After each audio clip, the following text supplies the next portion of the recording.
안녕하세요. 가족 이야기 채널을 찾아주신 구독자 여러분. 갓 출산한 며느리를 보러 간 시어머니. 그런데 며느리의 산후조리 밥상을 보자마자 눈물을 터뜨리며 그대로 택시를 잡아 시골집으로 향합니다. 하지만 등 돌리는 듯 했던 그 순간은 누구도 예상치 못한 파란의 시작이었습니다. 가슴 아픈 밥상에서부터 낡은 휴대폰 속에 숨겨진 비밀, 그리고 아들의 옛 연인과의 눈물 젖은 대면까지. 갈등과 용서, 그리고 사랑이 얽힌 이 가족 이야기는 여러분의 마음을 먹먹하게 하고 눈물 짓게 하다가 마침내 희망으로 가슴 벅차게 만들 것입니다. 그 밥상 뒤에선 과연 무슨 일이 있었을까요? 그리고 시어머니는 남이었던 며느리가 핏줄보다 더 소중한 내 사람이 되기까지 그녀를 지키기 위해 어떤 선택을 하게 될까요? 아마 세상에 밥상 하나 때문에 눈물을 쏟는 사람이 있을까 싶겠지만 그날 저는 며느리가 작은 방에서 홀로 먹고 있던 밥상을 보고 심장이 쿵 내려앉는 것만 같았습니다. 화가 나서 온 것도 누가 저를 서운하게 해서 온 것도 아니었습니다. 그저 제 자신이 너무나 실패한 시어머니 같아서 눈물이 났습니다. 제 이름은 김숙자, 62살입니다. 남편은 7년 전 먼저 세상을 떠났고 지금은 강원도 시골집에서 작은 텃밭과 닭 몇 마리를 돌보며 혼자 살고 있죠. 아들 민준이는 제 평생의 희망이었습니다. 어려서부터 착하고 공부도 잘해 서울로 대학을 갔고 그대로 그곳에 남아 직장을 구하고 결혼도 했습니다. 서울의 집까지 장만해 제 삶을 꾸려나갔죠. 저는 민준이가 결혼하면 제 걱정도 한시름 덜 거라 생각했습니다. 며느리 서연이는 서울 토박이에 부모님은 두 분 다 퇴직 공무원이셨고 참하고 착해 보였습니다. 처음에는 사는 환경이 너무 달라 잘 지낼 수 있을까 걱정도 했지만 둘이 행복해하는 모습을 보니 그저 기뻤습니다. 결혼식도 조촐하게 치렀지만 아무것도 바라지 않았습니다.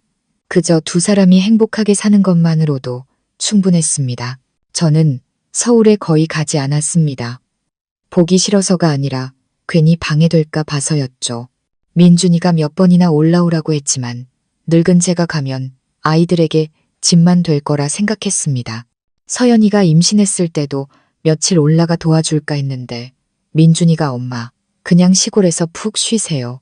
아내랑 아기는 산후도우미 이모님 구했으니까 걱정 마세요 라고 하더군요. 그 말을 믿고 그러려니 했습니다. 그런데 첫 손주가 태어난 지 12일째 되던 날 저는 아무 예고도 없이 갑자기 서울행 버스에 몸을 실었습니다. 며칠 전부터 마음이 계속 불안하고 초조한 게 꼭 무슨 일이 있는 것만 같았습니다. 아마 엄마이자 할머니로서의 직감이었겠지요. 아들네 집에 도착하니 오전 10시쯤이었습니다. 12층의 작은 아파트는 깔끔하게 정돈되어 있었죠. 저는 문 앞에서 한참을 망설이다 초인종을 눌렀습니다. 문을 연 서연이는 얼굴이 헬쑥하고 머리는 대충 묶은 채 옷에는 젖자국이 선명했습니다. 저를 보더니 몇 초간 멍하니 서 있다가 힘없는 미소를 지었습니다. 어머니, 언제 오셨어요? 땀 냄새와 젖비린내가 뒤섞인 아이를 보니 가슴이 먹먹해졌습니다. 방금 도착했다. 네가 힘들어 보여서 뭐 도와줄 거라도 있나 하고 올라와 봤지. 서연이는 저를 안으로 안내하고는 어색하게 자리를 내주었습니다. 민준이는 출근했는지 집에 없었죠. 저는 처음으로 손주를 안아보았습니다. 가슴이 벅차올랐습니다. 작고 빨간 피부의 아기는 쌕쌕거리며 숨을 쉬고 약하게 움직이는 손발이 어찌나 사랑스러운지 저도 모르게 눈물이 흘렀습니다. 기쁨과 안쓰러움이 뒤섞인 눈물이었습니다. 얼굴도 못 봤는데 벌써 평생을 사랑한 기분이다. 얘야. 서연이는 그저 웃기만 할 뿐 눈가가 촉촉해졌지만 아무 말도 하지 않았습니다. 거실을 둘러보니 기저귀, 젖병, 아직 비우지 않은 물 대야가 어지럽게 널려 있었고 희미한 소변 냄새도 났습니다. 갓 출산한 산모가 얼마나 힘들겠나 싶어 탓하지는 않았지만 아이를 돌봐주는 사람이 아무도 보이지 않았습니다. 도우미 이모님 구했다면서 제가 묻자 서연이는 제 눈을 피했습니다. 며칠 오시더니 그만두셨어요. 아직 다른 분을 못 구했고요. 한숨이 나왔습니다. 아이는 결국 출산 후부터 지금까지 혼자 모든 걸 감당하고 있었던 겁니다. 점심시간이 다가오자 서연이가 부엌으로 향했습니다. 제가 도와주려 했지만 괜찮다며 저를 쉬게 하더니 잠시 후 밥상을 들고 나왔습니다. 그리고 바로 그 밥상이 저를 더 이상 참을 수 없게 만들었습니다. 밥상 위에는 식은 밥 한 공기, 삶은 계란 하나, 그리고 고기 한 점 없이 멀건 묵국이 전부였습니다. 심지어 간장 종지는 반쯤 먹다 남은 것 같았죠. 갓 출산한 산모의 밥상이라고는 도저히 믿을 수 없는 모습이었습니다. 저는 얼음물을 뒤집어 쓴 듯한 기분으로 물었습니다. 이게 내 점심이니? 서연이는 고개를 숙였습니다. 네, 며칠장을 못 봐서요. 저는 더 이상 아무 말도 하지 않고 밥상을 바라보다 천천히 일어섰습니다. 나 택시 불러서 집에 가야겠다. 서연이가 화들짝 놀랐습니다. 어머니, 왜 벌써 가세요? 며칠 손주랑 같이 계시다. 가시지 않고요? 저는 아이를 바라보며 칼로 베는 듯한 아픔을 느꼈습니다.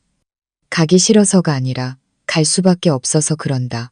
내가 내 시어머니, 내 엄마 될 자격이 없는 것 같아서 내 아들이 너랑 결혼하게 해놓고 널 이렇게 혼자 두게 만들었으니 내가 너무 부끄럽다. 서연이는 와락 울음을 터뜨렸고 저는 밖으로 나와 택시를 불렀습니다. 손은 떨리고 심장은 미친 듯이 뛰고 가슴이 조여왔습니다. 하지만 그 순간 저는 이대로 돌아설 수 없다는 것을 깨달았습니다. 택시가 아파트 단지를 막 벗어나려 할 때 저는 기사님께 차를 세워달라고 했습니다. 차 안에서 가방끈을 꽉 쥔 채 앉아 있는데 가슴 속에서 폭풍이 이는 듯 했습니다. 이후 모를 뜨거운 눈물이 쉴 새 없이 흘러내렸습니다. 저는 갈 수 없었습니다. 갓 출산한 며느리를 낳선 이 집에서 돌봐주는 사람 하나 없이 홀로 내버려 둘 수는 없었습니다. 제가 올라오면 아이들에게 짐만 될 거라 생각한 제가 틀렸습니다. 산후도우미만 있으면 충분할 거라 생각한 제가 틀렸습니다. 저는 기사님께 차를 돌려달라고 했습니다. 기사님은 백미러로 저를 보며 의아한 표정을 지었지만 아무것도 묻지 않았습니다. 다시 아파트로 돌아가는 짧은 시간 동안 저는 아무 말도 하지 않았습니다. 엘리베이터가 한층 한층 올라갈 때마다 심장이 아래로 툭툭 떨어지는 기분이었습니다. 문을 연 서연이는 다시 돌아온 저를 보고 굳어버렸습니다. 아이는 서연이 품에 안겨 있었고 서연이의 눈은 퉁퉁 부어 있었습니다. 저는 아무 말 없이 들어가 서연이의 손에서 아기를 넘겨받았습니다. 그리고 오직 엄마였던 사람만이 아는 본능으로 아기를 달래기 시작했습니다. 서연이는 그저 서서 눈물만 뚝뚝 흘렸습니다.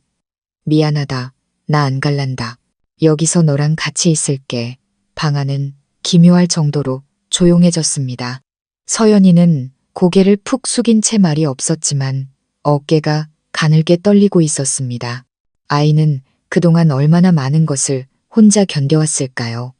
제가 갑자기 나타났다가 또 갑자기 떠나려 했던 것이 아이에게는 그 어떤 때보다 더 큰 서러움을 안겨주었을 겁니다.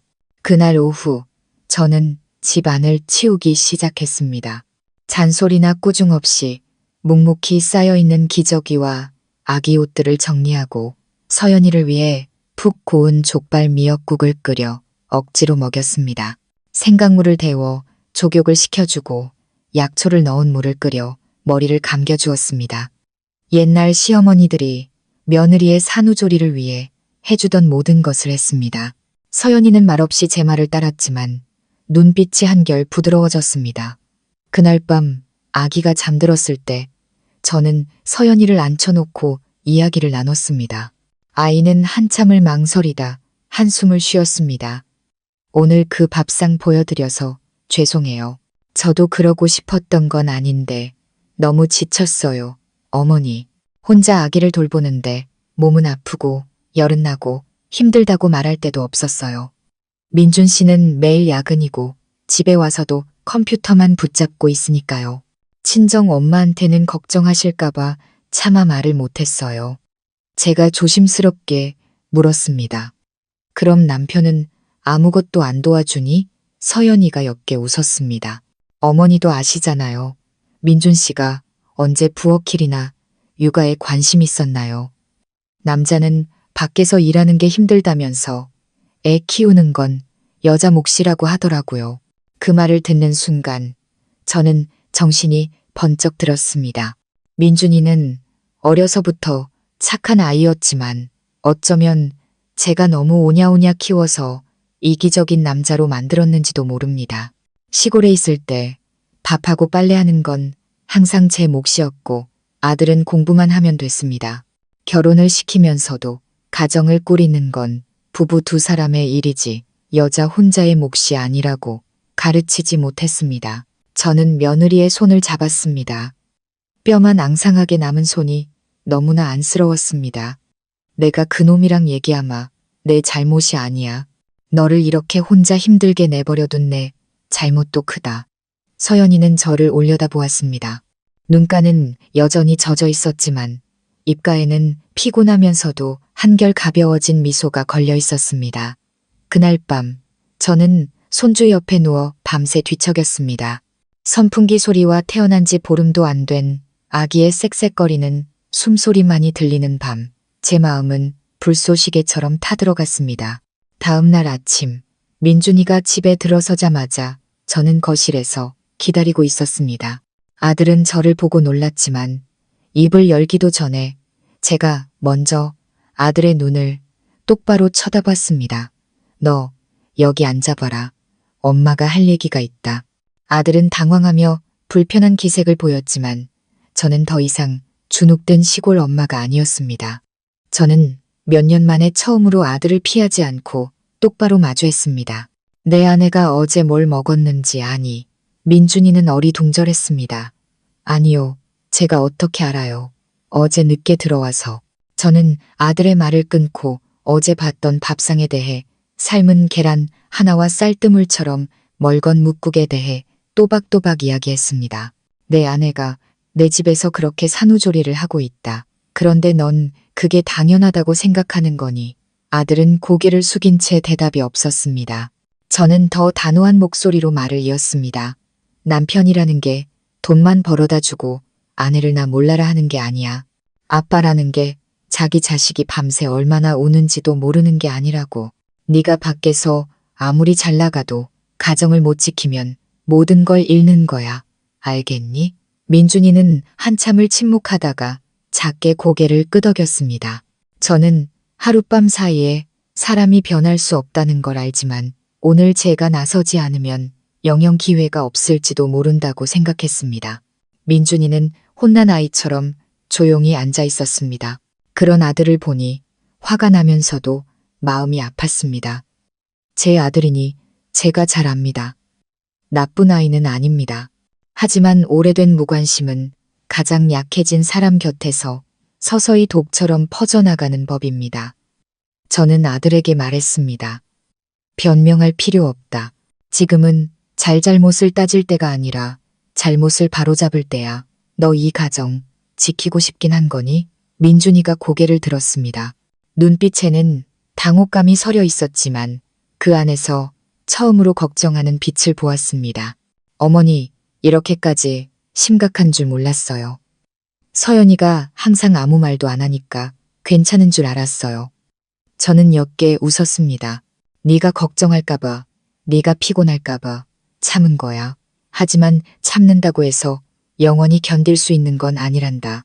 때로는 손 한 번 잡아주고 괜찮냐고 한마디 물어주는 것만으로도 수백 가지 고통을 이겨낼 힘을 얻는 법이야. 넌 그렇게 해준 적 있니? 민준이는 고개를 숙였습니다. 명백히 없었던 겁니다. 저는 더 말하지 않고 부엌으로 들어갔습니다. 말은 쉽지만 변하는 것은 전적으로 아들에게 달렸습니다. 하지만 저는 오늘 이후로 아들이 달라지기를 간절히 바랐습니다. 그날 점심 저는 정성껏 밥상을 차렸습니다.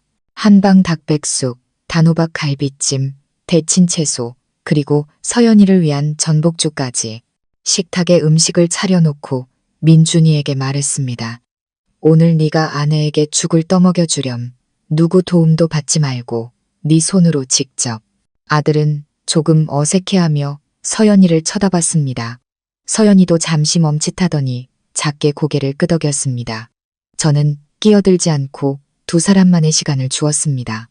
민준이는 숟가락으로 죽을 떠서 호흡으로 아내의 입에 넣어 주었습니다. 서연이는 살짝 떨리는 입술로 죽을 받아 먹었습니다. 아무도 말하지 않았지만 그 침묵은 이상하게 따뜻했습니다. 저는 그것이 출산 후 10수일 만에 처음으로 남편에게서 받아보는 따뜻한 음식이라는 것을 알았습니다. 그날 저녁 아기가 깊이 잠들었을 때 서연이가 말했습니다. 어머니, 감사해요. 민준 씨가 제게 죽을 떠먹여줄 날이 올 거라고는 생각도 못했어요. 저는 아이의 헝클어진 머리를 부드럽게 쓰다듬으며 말했습니다. 나도 미안하다. 너를 너무 오래 혼자 두게 해서. 하지만 이제부터는 다시는 너 혼자 외롭게 두지 않을게. 서연이는 제 어깨에 머리를 기댔습니다. 아이는 울고 있었지만 더 이상 서러움의 울음이 아니었습니다. 며칠 동안 짓눌려왔던 무거운 짐을 내려놓은 듯한 안도의 울음이었습니다. 그 후 3일 동안 민준이는 눈에 띄게 변했습니다. 아기를 안으려고 하고 기저귀 가는 법을 배우고 저와 함께 부엌을 정리했습니다.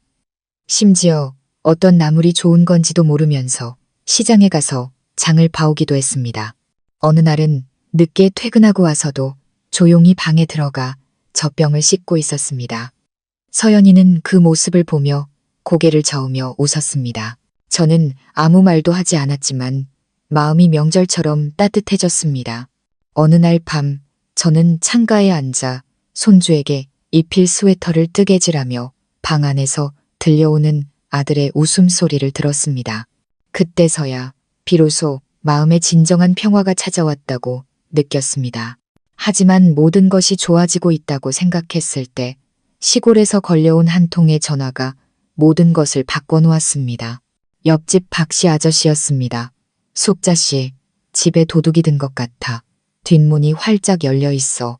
경찰에 신고는 했는데 혹시 와서 확인해 줄 사람 없어요?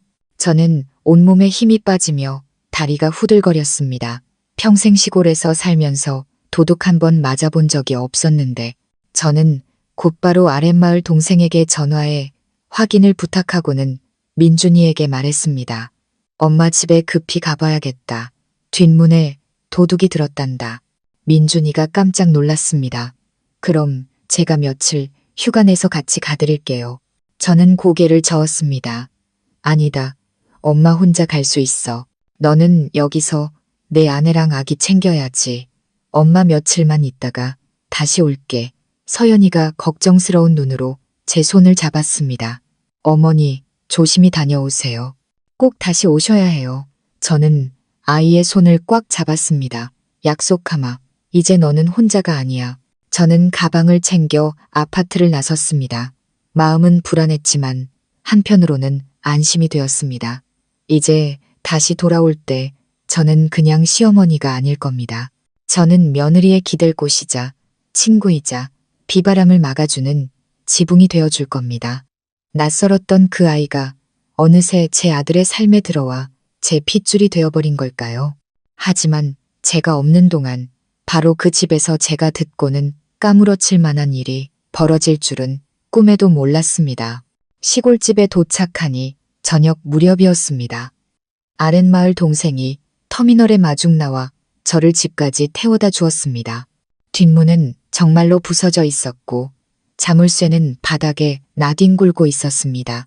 경찰이 와서 확인해 보니 주전자, 밥솥 같은 자잘한 살림과 장롱 밑에 숨겨두었던 약간의 현금만 사라졌습니다. 큰 손해는 아니었지만 누군가 내 공간을 침범했다는 생각에 등골이 오싹했습니다. 저는 밤새 집을 정리하고 다음날 옆집에 가 감사를 표했습니다. 일이 어느 정도 마무리되었지만 제 마음은 온통 서울에 가 있었습니다. 제가 없어도 서연이와 손주가 잘 지내고 있을지 걱정이 됐습니다. 그런데 떠날 채비를 하기도 전인 다음 날 오후 서연이에게서 전화가 왔습니다. 어머니, 어디 계세요? 목소리가 약하고 막 울음을 그친 듯 잠겨 있었습니다. 집에 있다. 무슨 일 있니? 수화기 너머로 잠시 침묵이 흐르더니 아주 작은 목소리로 말했습니다.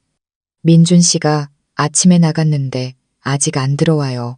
전화도 안 받고요. 어머니, 저 무서워요. 저는 순간 정신이 아찔했습니다. 심장이 세차게 뛰고 손이 떨렸습니다. 집을 나갔다고 혹시 싸웠니?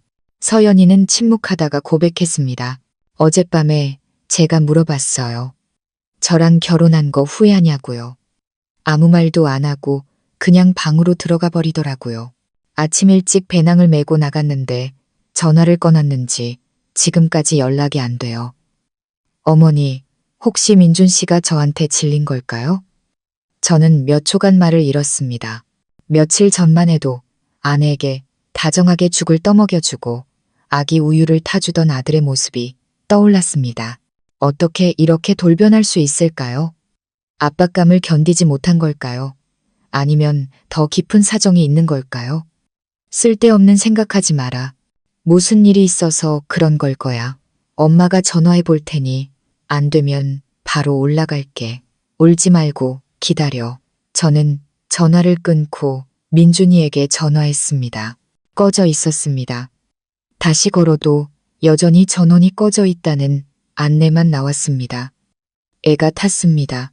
제 아들이 무심할 수는 있어도 제가 막 떠난 상황에서 아내와 자식을 버릴 만큼 무책임한 아이는 아니었습니다. 분명 무슨 일이 있는 겁니다. 의심이 들기 시작했습니다. 그날 밤 서연이가 다시 울며 전화했습니다. 죄송해요, 어머니. 다 저 때문인 것 같아요. 저는 단호하게 말했습니다. 네, 탓 아니다. 무슨 일이든 엄마가 알아낼 테니 너는 손주랑 문 꼭 잠그고 집에 있어. 내일 아침 바로 올라갈게. 저는 하루도 더 기다릴 수 없었습니다. 날이 채 밝기도 전에 서울로 가는 버스를 탔습니다. 머릿속에서는 민준이가 사고를 당했거나 다른 사람과 문제가 생겼을 거라는 온갖 추측이 맴돌았습니다. 아파트에 도착하니 점심 무렵이었습니다. 문을 열고 들어가니 서연이가 소파에 앉아 있었고 두 눈은 퉁퉁 부어 있었습니다. 아기는 요람해서 평화롭게 자고 있었죠. 저는 며느리를 안아주고 집안을 둘러보았습니다. 여전히 깔끔했고 이상한 낌새는 없었습니다. 아무 소식 없었니? 서연이는 고개를 저었습니다. 저는 휴대폰을 꺼내 다시 민준이에게 전화했습니다. 이번에는 신호가 갔습니다. 저는 깜짝 놀라 얼른 귀에 휴대폰을 갖다 댔습니다. 여보세요, 민준이니? 너 지금 어디야? 내 아내가 얼마나 걱정하는지 알아. 수화기 너머로 거친 숨소리가 들리더니 민준이의 목소리가 들려왔습니다. 엄마, 저 친구 집에 있어요. 죄송해요. 생각할 시간이 좀 필요해요. 생각. 갓 낳은 아내랑 자식을 집에 혼자 두고 생각이라는 말이 나와? 너 지금 제정신이니? 엄마, 너무 답답해요. 아내도 변했고 모든 게 다 변했어요. 제가 덫에 걸린 기분이에요. 제가 더 이상 저 자신으로 살 수 없는 것 같아요. 저는 할 말을 잃었습니다. 바로 그거였군요. 지난 며칠간의 다정한 행동은 그저 순간적인 감정이었을 뿐 마음속으로는 여전히 책임감과 개인적인 감정 사이에서 힘들어하고 있었던 겁니다. 그래서 내 자신을 찾으려고 아내와 자식을 버리겠다고? 내가 분명히 말하는데 내가 정말 이 가정을 떠나면 넌 더 이상 내 아들도 아니다. 저는 약속을 지키는 사람입니다. 민준이는 침묵했습니다. 저는 아들의 대답을 기다리지 않고 전화를 끊어버렸습니다. 서연이가 불안한 눈으로 저를 쳐다봤습니다. 어머니, 제가 뭘 잘못한 걸까요? 저는 아이의 손을 잡았습니다. 넌 아무 잘못 없어. 아직 어른이 되지 못한 사람을 사랑한 게 잘못이라면 잘못이지. 하지만 이 싸움에서 너 혼자 외롭게 두지는 않을게. 그날 밤 저는 뜬 눈으로 밤을 지새웠습니다. 이대로 두면 이 작은 가정이 산산조각 날 거라는 걸 알았습니다. 그리고 그 길고 고요한 밤, 저는 한 가지 방법을 생각해냈습니다. 아주 위험한 도박이었죠. 민준이에게 한 톨의 양심이라도 남아있다면 돌아올 겁니다. 만약 그렇지 않다면 저는 서연이가 그 남자 없이도 일어설 수 있도록 도와야 했습니다. 뜬 눈으로 밤을 새웠습니다. 마음이 천갈래만 갈래로 찢어지는 듯 했습니다. 평생 믿고 의지했던 내 아들이 이제 와서 제 자신을 찾겠다며 갓 출산한 아내를 버리다니. 말은 그럴싸했지만 제게는 그저 도망치는 걸로밖에 보이지 않았습니다. 가장 기댈 곳이 필요한 아내에게 치명적인 상처를 주는 행동이었죠. 저는 가만히 있을 수 없었습니다. 약하고 여린 며느리가 희망 없이 남편을 기다리게만 둘 수는 없었습니다. 이른 아침 저는 지난 차를 한 잔 타서 서연이와 마주 앉았습니다. 내가 너한테 할 말이 있다. 그런데 그 전에 한 가지만 약속해다오.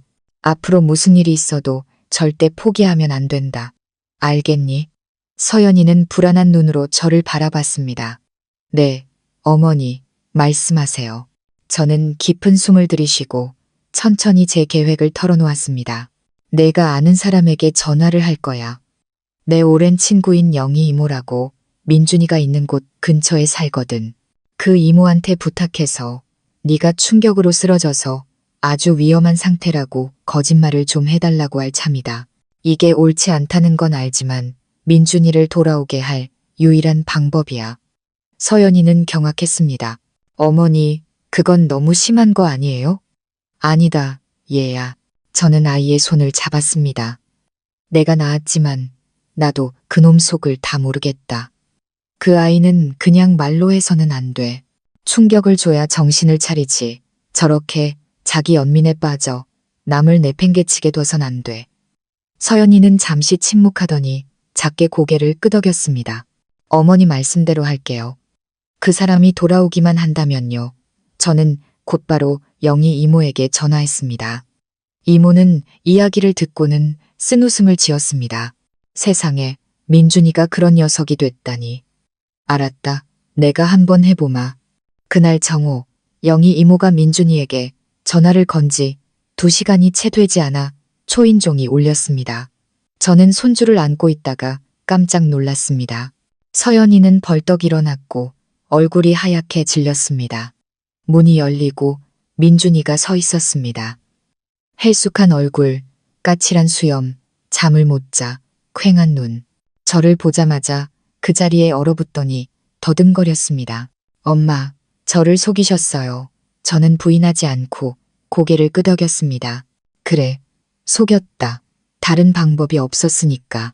내 아내에게 네가 필요하고 내 아들에게 네가 필요하니까 억지로라도 너를 끌고 와야 했다. 내게 조금이라도 책임감이 있다면 현실을 마주해야지. 민준이는 집으로 들어와 아기를 안고 있는 서연이를 차마 쳐다보지 못했습니다. 저는 아무 말 없이 아기를 아들 품에 안겨주었습니다. 자, 안아봐라. 내 피부치다. 요 며칠 이 아기가 밤새 얼마나 울었는지 아니. 내 아내는 밤새 아기를 안고 달래느라 허리가 끊어질 지경이다. 내 자신을 찾는 게 이렇게 도망치는 거였니. 민준이는 아기를 안은 채 손을 떨었습니다. 서연이는 여전히 말이 없었습니다.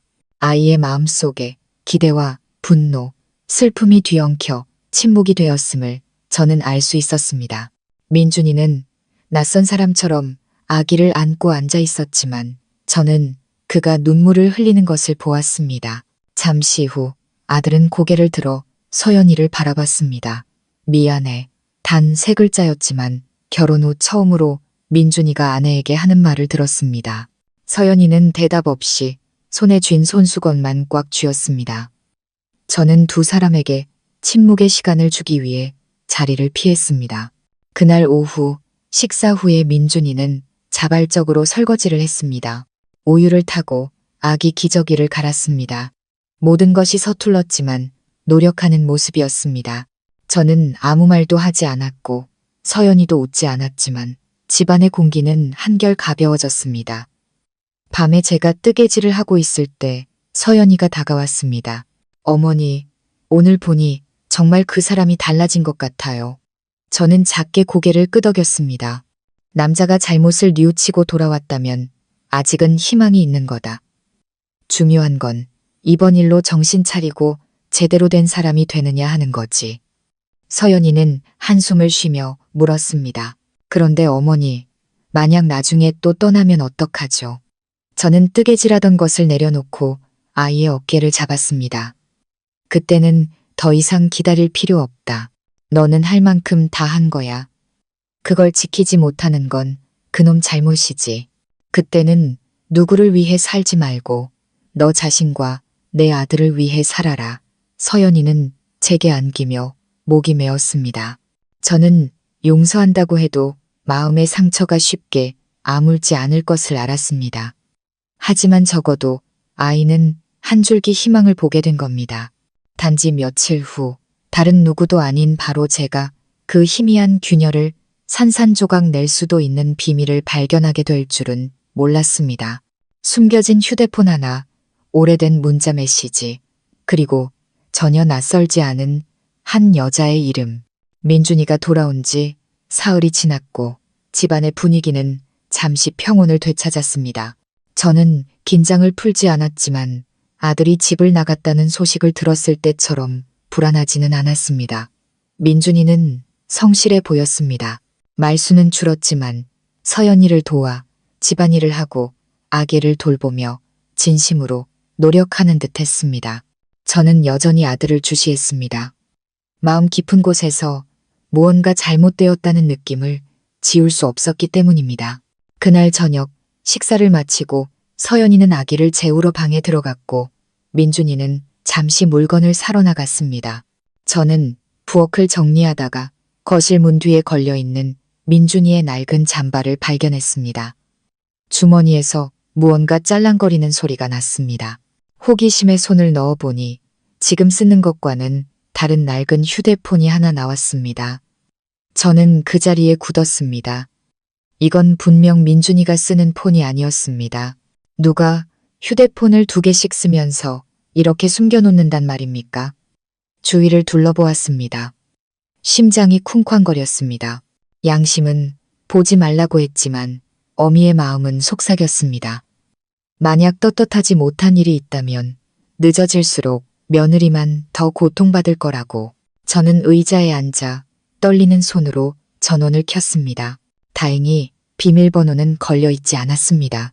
화면이 켜지자마자 카카오톡 메시지 목록을 보고 저는 경악했습니다. 대부분 2주 전에 멈춘 오래된 메시지들이었고 시점은 서연이가 막 출산했을 때와 일치했습니다. 목록 맨 위에는 최유진, 대학 동기이라는 이름이 떠 있었습니다. 메시지를 눌렀습니다. 눈앞에 나타난 글자들은 칼날처럼 제 가슴을 베었습니다. 유진, 오빠, 다시 생각해봤는데 나 상간녀는 못할 것 같아. 민준, 난 그냥 아기 때문에 버티고 있는 거야. 아직 널 잊지 못했어. 유진, 알아. 하지만 오빠 가정을 파괴하고 싶진 않아. 민준, 아기가 좀 더 크면 그때 정리할게. 숨이 멎는 것 같았습니다. 믿을 수가 없었습니다. 내 아들 민준이에게 다른 여자가 있었던 겁니다. 저는 지난 메시지들을 모두 훑어보았습니다. 두 사람은 몇 달 전부터 연락을 주고받고 있었습니다. 선을 넘는 내용은 없었지만 아들의 마음이 서연이에게서 떠났다는 것을 알기에는 충분했습니다. 그리고 그 여자, 유진이는 낯선 사람이 아니었습니다. 민준이가 서연이와 결혼하기 전 저희 집에 한 번 놀러왔던 대학 동기였습니다. 저는 그 아이가 민준이를 좋아했지만 아들이 거절했던 것으로 기억합니다. 그런데 이제 와서 저는 휴대폰을 식탁 위에 내려놓았습니다. 손이 얼음장처럼 차가워졌습니다. 분노와 슬픔, 그리고 무엇보다 아들에 대한 처절한 실망감이 밀려왔습니다. 저는 조용히 일어나 휴대폰을 원래 있던 자리에 다시 넣어두었습니다. 지금 서연이에게 이 사실을 알릴 수는 없었습니다. 아이는 출산한 지 1달도 채 되지 않았고 심신이 모두 약해진 상태에서 남편에 대한 믿음을 겨우 다시 쌓아가고 있었습니다. 이 사실을 알게 되면 견뎌낼 수 있을까요? 그날 밤 저는 한숨도 자지 못했습니다. 손주 요람 옆에 앉아 아기의 고른 숨소리를 들으며 하염없이 눈물을 흘렸습니다. 다음 날 아침 민준이가 일어나자마자 저는 부엌에서 기다렸습니다. 너랑 둘이서만 할 얘기가 있다. 아들은 저를 보고 움찔했지만 이내 고개를 끄덕이고 저를 따라 서연이가 들을 수 없는 베란다로 나갔습니다. 저는 단도직입적으로 물었습니다. 잠바에 숨겨둔 낡은 휴대폰, 누구한테 숨기는 거니? 민준이는 그 자리에 얼어붙었습니다. 눈은 커지고 입술을 더듬거렸습니다. 엄마, 그걸 보셨어요? 보고 싶지 않았다. 하지만 눈 감을 수가 없더구나. 다 읽었다. 유진이라는 그 아이에 대해서. 민준이는 의자에 주저앉아 두 손으로 머리를 감쌌습니다. 모든 것이 발가벗겨진 사람의 모습이었습니다. 엄마, 제가 잘못했어요. 하지만 그건 이미 끝난 일이에요. 아내가 출산하기 전에 제가 먼저 정리했어요. 아내를 버릴 생각은 정말 아니었어요. 저는 평생 처음으로 아들에게 소리쳤습니다. 그런데 왜 집을 나갔어? 아기 때문에. 버티고 있다는 그런 말을 하면서 그게 내 아내를 사랑하는 방식이야. 민준이는 눈물을 글썽이며 아무 말도 못했습니다. 저는 마음이 약해지지 않았습니다. 너 그거 아니. 내가 내 아내를 아끼는 건 단지 내 아내라서가 아니야. 이 집에서 혼자 온 세상을 짊어지고 있는 한 엄마이기 때문이야. 그런데 그 남편이라는 놈은 옛 연인이랑 문자를 주고받고 있었지. 너 같은 아들을 둔 게 내가 다 부끄럽다. 민준이는 고개를 숙인 채 한마디도 하지 못했습니다. 네가 그만뒀을지는 몰라도 남겨진 마음의 상처는 누가 책임질 거니? 미안하다고 하면 다 끝나는 줄 알아? 사과는 기억을 지우지 못해. 저는 일어나 아들의 눈을 똑바로 쳐다봤습니다. 내가 너한테 기회를 한 번 주겠다. 단 한 번뿐이야. 그 아이랑 완벽하게 정리하고 다른 사람이 말하기 전에 네가 먼저 내 아내에게 사실대로 말해. 민준이는 멍한 표정으로 말했습니다. 엄마, 지금 말하면 서연이는 절대 저를 용서하지 않을 거예요. 저는 이를 악물고 말했습니다. 하지만 말하지 않으면 넌 평생 비겁한 놈으로 사는 거야. 저는 아들을 그 자리에 남겨두고 돌아섰습니다. 방으로 들어갔을 때 서연이는 아직 자고 있었습니다. 아이의 얼굴은 너무나 평화로워 보였습니다. 저는 한숨을 쉬었습니다. 바로 곁에서 폭풍이 몰아치고 있는데 아이는 아직 아무것도 모르고 있었습니다. 그날 아침 집안은 팽팽한 긴장감으로 가득 찼습니다. 저는 일찍 일어나 서연이를 위해 죽을 끓이고 손주의 젖병을 씻었지만 속은 불이 타는 듯 했습니다. 민준이는 하루 종일 침묵했고 제 눈을 마주치지도 서연이 곁에 다가가지도 못했습니다. 서연이는 아무것도 모른 채 남편이 갑자기 말수가 줄어든 것을 그저 업무 스트레스 때문이라고 생각하는 듯 했습니다. 점심 식사 후 저는 손주를 방에 재우고 민준이에게 눈짓을 했습니다. 아들은 제 뜻을 알아채고 어제 우리가 이야기했던 베란다로 따라 나왔습니다. 제가 물었습니다.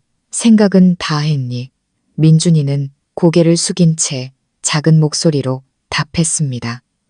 네, 말할게요. 저는 고개를 끄덕였습니다. 마음이 조금은 가벼워졌습니다. 잘못을 인정하는 것은 특히나 회피에 익숙했던 남자에게는 쉬운 일이 아닙니다.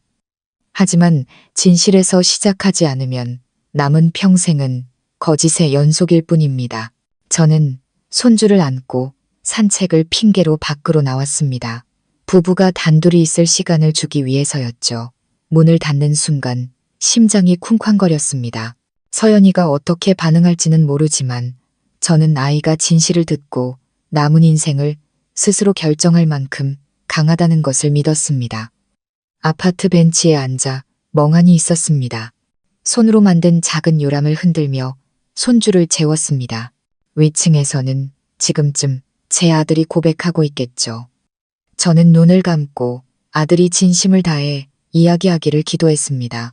1시간쯤 지났을까 서연이가 위층에서 내려왔습니다. 눈은 퉁퉁 부어 있었지만 걸음걸이는 놀랍도록 단단했습니다. 저는 벌떡 일어났습니다. 서연이는 제 옆에 조용히 앉아 아기를 안고는 천천히 입을 열었습니다. 어머니, 다 들었어요. 민준 씨가 다 얘기했어요. 저는 최대한 침착하게 아이를 바라봤습니다. 그래서 내 생각은 어떠니? 아이는 잠시 침묵했습니다. 오후의 햇살이 아직 부기가 덜 빠진 얼굴에 비쳤습니다. 피곤해 보이면서도 강인해 보였습니다. 화가 나요. 하지만 그 사람이 다른 사람을 좋아했었다는 사실 때문이 아니에요. 제가 아기를 낳고 고통스럽고 외로웠을 때 그 사람이 제 곁이 아니라 옛 연인과 속마음을 나눴다는 사실에 화가 나요. 저는 고개를 끄덕였습니다. 그 아픔이 얼마나 깊을지 누구보다 잘 알았습니다. 서연이는 느리지만 분명한 목소리로 말을 이었습니다. 바로 용서할 수는 없을 거예요, 어머니. 하지만 지금 당장 이 손을 놓고 싶지도 않아요. 제가 약해서가 아니라 제 아들에게서 아빠를 뺏고 싶지 않아서요. 하지만 이제부터 모든 게 달라져야 해요. 완벽한 남편은 필요 없어요. 하지만 어른이 될 줄 아는 사람은 필요해요. 저는 감탄을 숨길 수 없었습니다. 제 앞에는 더 이상 소심하게 모든 것을 참아내던 며느리가 아니었습니다. 고통을 겪고 자신의 두 발로 일어선 한 명의 엄마, 한 명의 여성이었습니다. 나는 널 믿는다. 그리고 네가 나를 필요로 하는 한 나는 항상 내 뒤에 서 있을게. 서연이는 미소를 지으며 아기를 품에 안았습니다. 마침 잠에서 깬 아기가 멍한 눈으로 우리를 보다가 방긋 웃자 우리 둘 다 따라 웃고 말았습니다. 막 갈라지기 시작한 균열 사이로 그 순수한 눈빛은 너무나 어두웠던 집에 비치는 한 줄기 햇살 같았습니다. 그날 저녁 민준이는 밥을 먹는 내내 고개를 들지 못했습니다. 저도 서연이도 아무 말 하지 않았습니다. 그 침묵이 100마디 꾸짖음보다 더 그를 부끄럽게 만들었을 겁니다. 식사가 끝나자 아들은 조용히 설거지를 하고 와서 서연이 앞에 앉아 아주 작게 말했습니다. 유진이랑 연락처 모든 걸 다 지울게. 오늘부터 다시는 너 외롭게 하지 않을게. 바로 용서해달라고는 안 할게. 하지만 내가 모든 걸 다해서 보상할게. 서연이는 아무 말 없이 아기를 안기만 했습니다. 하지만 저는 아이의 손이 꼭 쥐어지는 것을 보았습니다. 마치 스스로에게 다짐하는 것처럼. 너무 빨리 마음 약해지지 말자. 저는 모든 것이 끝나지 않았음을 알았습니다. 용서는 쉽지 않고 깨진 신뢰는 몇 마디 말로 붙지 않습니다. 하지만 민준이가 진심으로 뉘우치고 서연이가 이 가정을 지키고 싶어 한다면 희망은 있었습니다. 단지 시련이 여기서 멈추지 않을 줄은 몰랐습니다. 며칠 후 어느 날 오후 제가 손주 이유식을 만들고 있을 때 서연이가 침실에서 나왔습니다. 얼굴이 새하얗게 질린 채 진단서 한 장을 들고 있었습니다. 아이는 떨리는 목소리로 겨우 말했습니다. 어머니, 저 다시 하혈해요. 의사 선생님이 산후 스트레스 때문일 수 있대요. 당장 입원해서 경과를 지켜봐야 한다고 해요. 저는 온몸에 힘이 빠졌습니다. 몸이 회복되기도 전에 또 이런 일이. 저는 직감했습니다. 무언가 단호한 조치를 취하지 않으면 이 착한 며느리는 제 아들이 철들기 전에 먼저 쓰러지고 말 거라고. 저는 서연이가 그렇게 겁에 질린 모습을 본 적이 없었습니다. 손에 든 진단서는 사시나무처럼 떨렸고 얼굴에는 핏기가 하나도 없었습니다. 요람해서 평화롭게 자던 손주도 엄마가 바닥에 주저앉아 배를 감싸쥐는 모습에 놀라 자지러지게 울기 시작했습니다. 저는 생각할 겨를도 없이 소리쳤습니다. 민준아, 민준이 어디 있니? 아들이 방에서 뛰쳐나오다가 그 광경을 보고 얼굴이 하얗게 질렸습니다. 무슨 일이에요, 엄마? 저는 진단서를 아들 손에 쥐어주었습니다. 읽어봐. 네, 아내가 산후출혈이란다. 당장 입원해야 한대. 민준이는 하늘이 무너지는 듯한 표정으로 서연이를 안아들었습니다. 허둥지둥 택시를 불렀고 저는 떨리는 손으로 손주를 안았습니다. 택시 안에서 서연이는 아무 말도 하지 않았습니다. 얼굴은 창백했고 입술은 파랗게 질려 있었습니다. 민준이는 아내의 손을 잡고 후회 가득한 눈빛으로 말했습니다. 무서워하지 마. 내가 옆에 있을게. 무서워하지 마. 그 말을 듣는데 가슴이 미어졌습니다. 모든 것이 이 작은 가정에 날아든 날벼락 같았지만 그 원인은 다름 아닌 바로 제 아들이었습니다. 병원에서는 서연이를 바로 진료했고 의사는 가벼운 자궁 뇌출혈이라고 했습니다. 원인은 출산 후 지속된 스트레스와 영양 부족으로 인한 신체 쇠약일 수 있다고 했습니다. 그 말을 듣고 저는 다리에 힘이 풀렸습니다. 민준이는 복도에 앉아 머리를 감싸쥐고 있었습니다. 눈시울이 붉었습니다. 저는 아들 옆에 앉아 꾸짖거나 탓하지 않고 단 한마디만 했습니다. 내가 전에 말했지. 산후의 여성은 삶과 죽음의 경계에 서 있는 것과 같다고. 몸만 약한 게 아니라 정신은 더 약해. 무심한 말 한마디가 그들을 벼랑 끝으로 밀어버릴 수 있어. 이제 알겠니? 민준이는 고개를 숙인 채 잠긴 목소리로 말했습니다. 제가 잘못했어요, 엄마. 너무 큰 잘못을 했어요.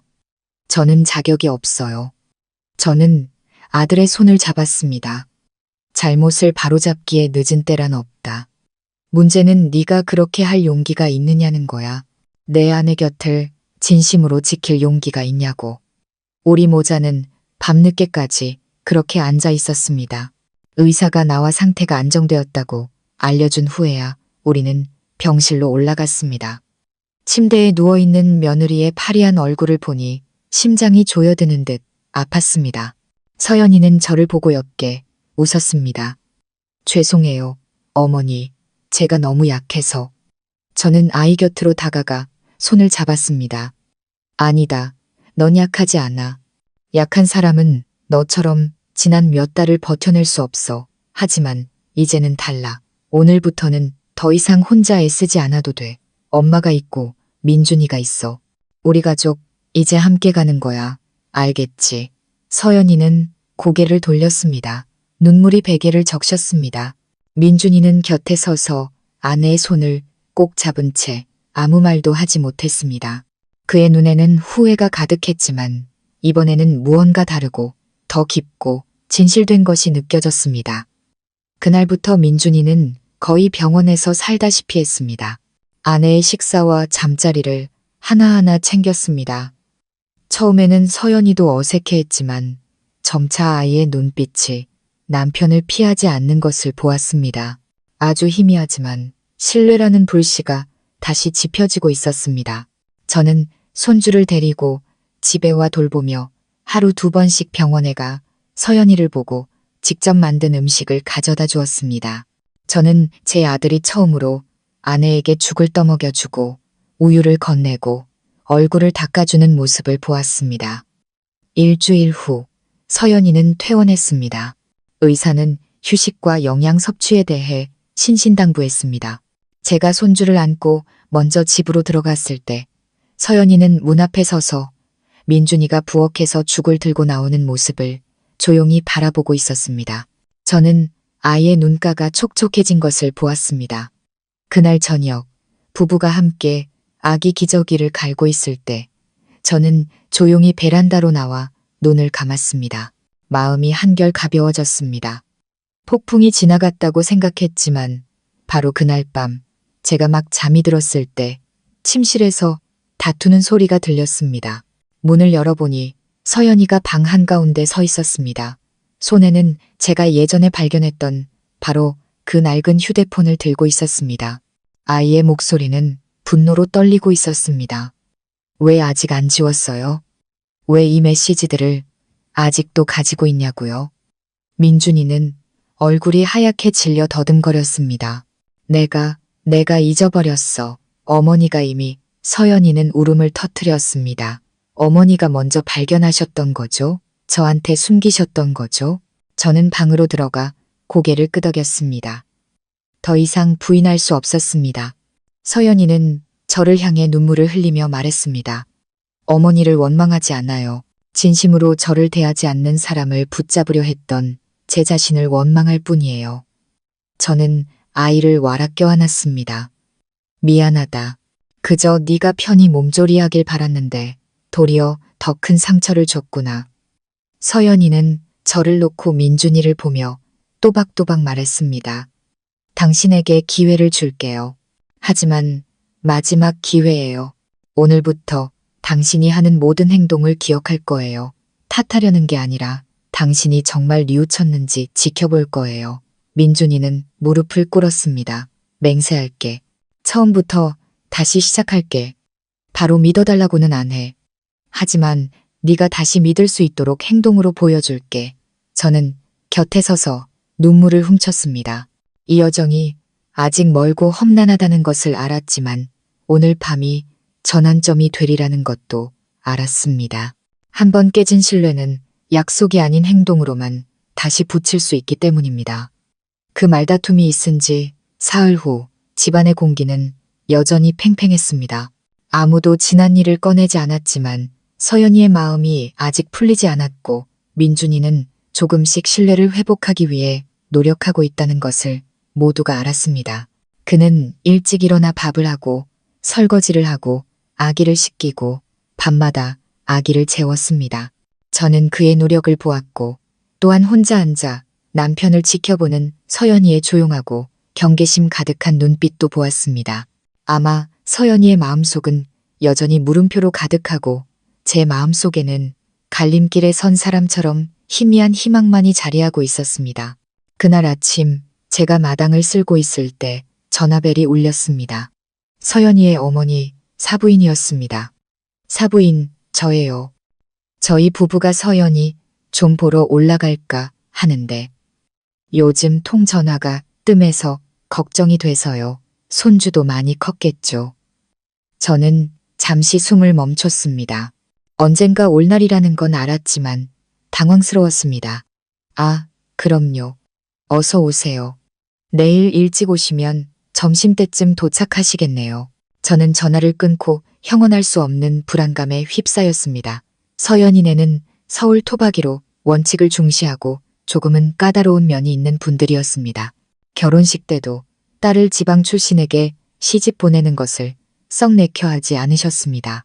만약 그분들이 자기 딸이 제 아들에게 버려졌다가 영양실조로 입원까지 했다는 사실을 알게 된다면 저는 더 이상 생각하고 싶지 않았습니다.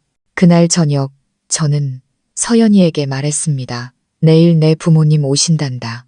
아기를 안고 있던 서연이는 그 말을 듣고 굳었습니다. 얼굴에 당혹감이 스쳤습니다. 어머니, 혹시 저희 엄마한테 무슨 얘기 하셨어요? 아니, 너랑 손주 모두 잘 있다고만 했다. 하지만 내 엄마는 척 보면 다 아실 뿐이야. 서연이는 한숨을 쉬며 제 어깨에 기댔습니다. 엄마가 아실까봐 무서워요. 들으시면 당장 저를 데려가실 거예요.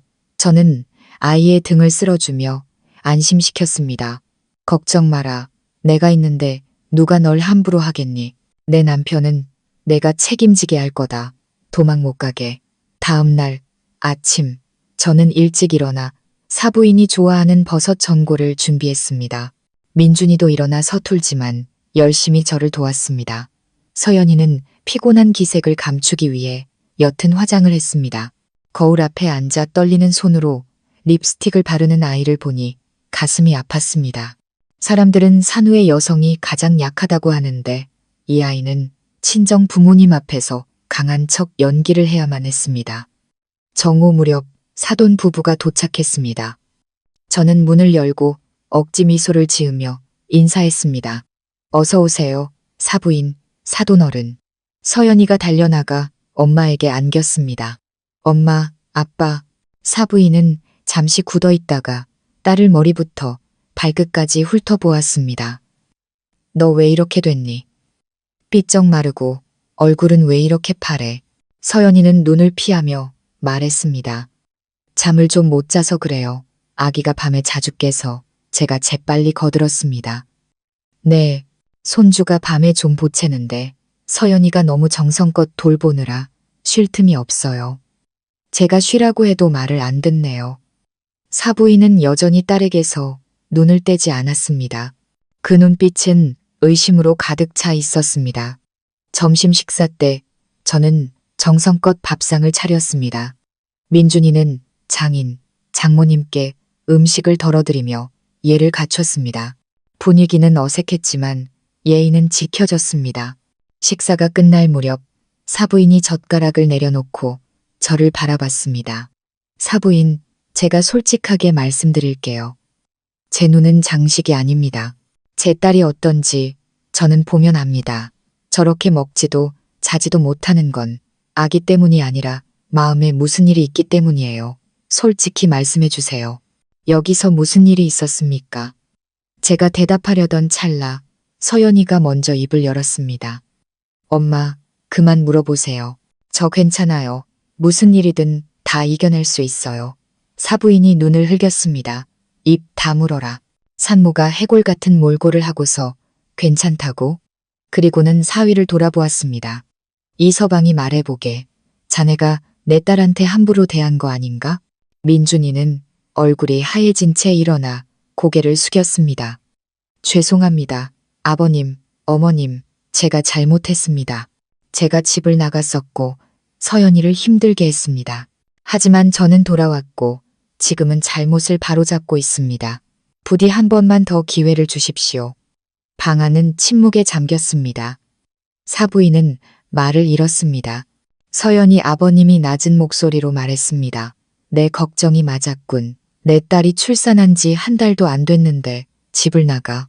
어떤 놈이 그런 짓을 하나. 저는 사부인이 우는 것을 보았습니다. 딸이 겪은 서름을 본 어머니의 눈물은 어떤 말로도 표현할 수 없었습니다. 저는 다가가 사부인의 손을 잡았습니다. 제가 대신 사과드리겠습니다. 제 아들이 잘못했습니다. 인정합니다. 하지만 그날 이후로 아들은 아내와 자식 곁을 한시도 떠나지 않았습니다. 제가 다시 가르쳤습니다. 저도 엄마입니다. 누구도 제 딸을 힘들게 하는 걸 용납할 수 없듯 제 아들이 남을 힘들게 하도록 내버려 두지 않겠습니다. 사부인은 저를 한참 바라보더니 일어섰습니다. 더는 말하지 않겠습니다. 하지만 제가 딸을 여기 남겨두는 건 사부인을 믿기 때문이지 이 서방을 믿어서가 아닙니다. 그 말은 바위처럼 무거웠지만 그것이 마지막 기회라는 것을 알았습니다. 사돈 부부는 오후까지 머물다 돌아갔습니다. 차에 오르기 전 사부인은 딸을 안으며 당부했습니다. 무슨 일 있으면 바로 엄마한테 전화해. 더 이상 참지 마. 서연이는 고개를 끄덕였습니다.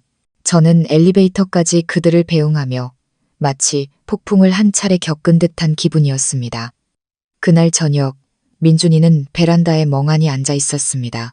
제가 물 한 잔을 들고 나가 옆에 앉았습니다. 엄마, 제가 그렇게 무시당할 만한 놈인가요? 저는 아들을 보며 말했습니다. 그래, 그럴 만하다. 하지만 네가 진심으로 변한다면 기회를 얻을 자격도 있다. 깨진 신뢰는 말로 붙일 수 없어. 네가 고쳤다는 걸 행동으로 보여주며 살아야 한다. 민준이는 고개를 끄덕였습니다. 눈가가 붉었습니다. 저는 돌아섰습니다. 마음은 여전히 불안했습니다. 가장 큰 시련은 아직 오지 않았기 때문입니다. 민준이의 옛 연인 유진이가 다시 연락을 해왔기 때문입니다. 그날 밤 제가 손주를 재우고 있을 때 민준이가 조용히 베란다로 나가는 소리가 들렸습니다. 시계를 보니 밤 10시가 넘은 시간이었습니다. 바람은 부드러웠지만 아들이 휴대폰 화면을 뚫어져라 쳐다보는 모습을 보니 마음이 차갑게 식었습니다. 얼굴에는 당혹감이 서려 있었습니다. 저는 손주를 안고 소리 없이 다가가 아들의 등 뒤에 조용히 섰습니다. 유리창에 비친 불빛 너머로 최유진이라는 이름이 선명하게 보였습니다. 메시지는 짧았습니다. 오빠, 잘 지내? 그냥 물어보는 거야. 답장 안 해도 돼. 저는 깊은 숨을 들이쉬고 민준이의 어깨에 손을 얹었습니다. 아들은 깜짝 놀라 돌아봤고 얼굴이 하얗게 질렸습니다. 엄마, 아직 안 주무셨어요? 저는 아들의 질문에 답하지 않고 눈을 똑바로 쳐다봤습니다. 그 아이한테 뭐라고 했니? 아들은 침묵했습니다. 휴대폰을 쥔 손에 힘이 들어갔습니다. 잠시 후 겨우 입을 열었습니다. 아무 말도 안 했어요. 그냥 읽기만 했어요. 저는 손을 내밀었습니다. 휴대폰. 이리다오. 민준이는 몇 초 망설이다가 휴대폰을 건넸습니다. 저는 메시지를 다시 읽고 천천히 고개를 끄덕였습니다. 그 아이가 아직 미련을 못 버렸구나. 하지만 지금부터 네가 어떻게 하느냐가 중요하다. 침묵하는 건 잘못이야. 행동으로, 말로 확실하게 끝내야 한다. 서연이가 내 나약함 때문에 또다시 상처받게 해선 안 돼. 아들은 고개를 끄덕였습니다. 저는 그 자리에서 바로 답장을 보냈습니다. 우리 사이는 이제 끝났어. 더 이상 연락하지 말아줘. 나에겐 가정이 있고 누구도 더 이상 상처받게 하고 싶지 않아. 저는 전송 버튼을 누르고 휴대폰을 민준이에게 돌려주었습니다. 내가 대신했다. 하지만 이번이 마지막이야. 다음에 또 이런 일로 엮이는 걸 보면 그때는 내가 직접 서연이랑 내 장인, 장모님께 말할 거다. 감당할 수 있겠니? 민준이는 고개를 숙였습니다. 네, 맹세할게요. 저는 방으로 돌아왔습니다. 품에 안긴 아기는 여전히 평화롭게 잠들어 있었습니다. 작은 주먹을 쥔 모습이 마치 온 세상을 쥔 것 같았습니다. 저는 아기를 보며 생각했습니다. 만약 어른들이 서로를 지키지 못한다면 이 작은 아이는 어중간한 가정에서 자라게 될 겁니다. 저는 절대 그런 일이 일어나게 두지 않을 겁니다. 다음날 아침 민준이는 자발적으로 서연이에게 말했습니다. 어젯밤에 유진이한테 연락 왔었어. 난 답장 안 했고 엄마가 보시고 단호하게 정리하셨어. 내가 비겁한 거 알아. 하지만 이제부터는 아무것도 숨기지 않을게. 의심스러우면 언제든 내 휴대폰, 메시지, 이메일 다 확인해. 아무것도 숨기지 않을게. 서연이는 아무 말 없이 한참을 침묵하다가 고개를 끄덕였습니다. 저는 아이의 눈에서 한 줄기 빛을 보았습니다. 화려하지는 않지만 신뢰라는 이름의 빛이 서서히 다시 타오르고 있었습니다. 그 후 민준이는 몇 주간 휴가를 내고 아내와 아들을 돌봤습니다. 저는 처음으로 아들이 밤새 아기를 보고 우유를 타고 기저귀를 갈고 심지어 서연이의 배를 마사지해주는 법까지 배우는 것을 보았습니다. 서연이가 조금이라도 힘들어하면 바로 달려가 어디 아파? 물 갖다 줄까? 하고 물었습니다. 저는 밖에서 그 모습을 지켜보며 희미하지만 깊은 믿음을 느꼈습니다. 어쩌면 제 아들은 정말로 변했는지도 모릅니다. 어느 날 서연이가 저를 방으로 불렀습니다.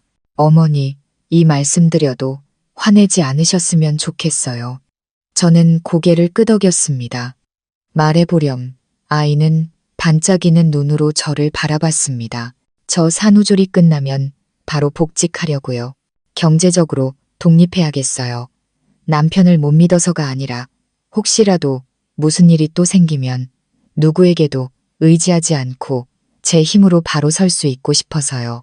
저는 아이의 손을 잡았습니다. 네가 그렇게 생각하는 게 맞다. 화나지 않아. 오히려 네 자신을 위해 살 용기를 낸 네가 자랑스럽다. 독립이라는 기반이 없는 사랑은 의존으로 변하기 쉬워. 네가 그렇게 강해지니 엄마는 더 마음이 놓인다. 서연이는 저를 안고 조용히 눈물을 흘렸습니다.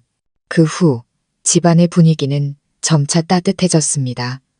서연이는 더 많이 웃었고 민준이는 자발적으로 집안일을 했습니다. 식사 시간은 더 이상 어색한 눈빛이 오가는 시간이 아니었습니다. 아기가 옹알이를 하거나 발로 이불을 찰 때마다 웃음소리가 터져 나왔습니다. 저는 점차 집안일에서 손을 떼고 젊은 부부에게 공간을 내주었습니다. 가끔 멀리서 그들을 바라볼 때면 마음이 구름처럼 가벼워졌습니다.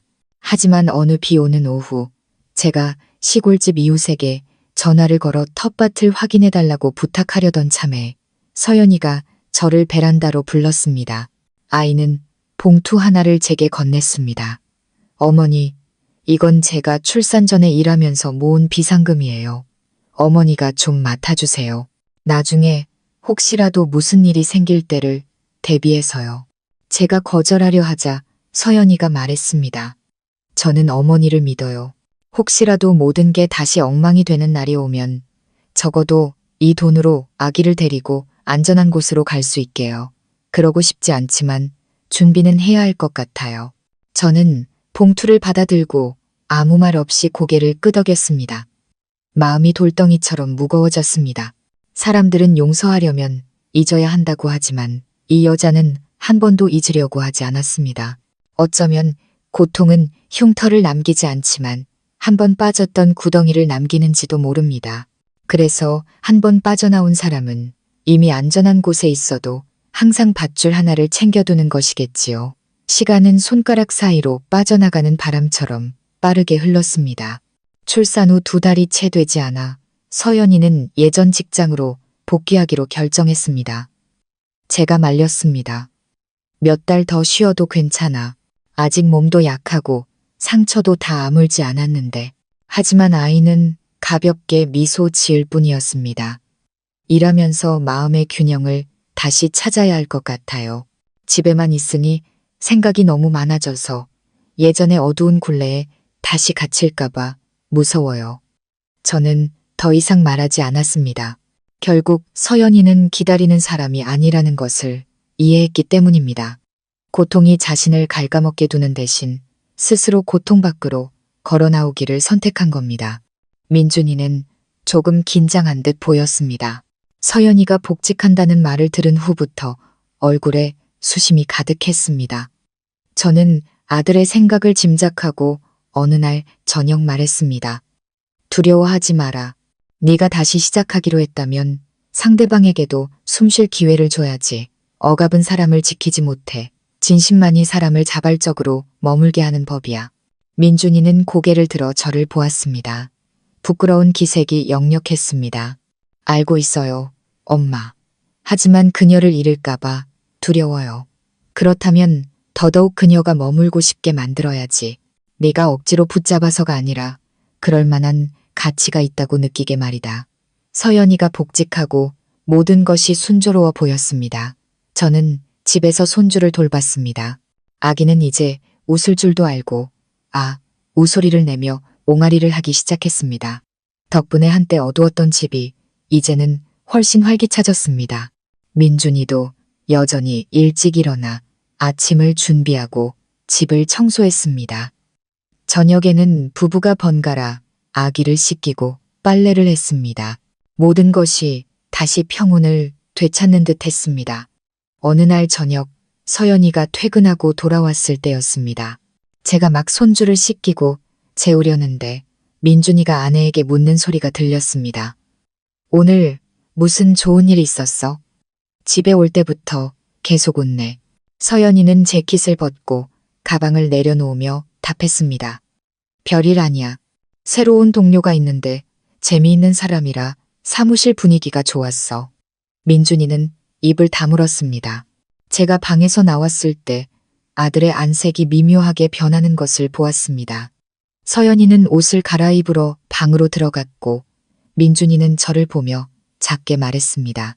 엄마, 요즘 서연이 좀 이상하지 않아요? 저는 의자에 앉아 바로 대답하지 않고 잠시 후에 천천히 말했습니다. 이상하다니? 달라졌어요. 더 많이 웃고 옷도 더 신경 써서 입고 요즘 며칠은 퇴근도 늦고요. 엄마, 혹시 저는 아들의 말을 끊었습니다. 의심의 씨앗을 뿌리지 마라.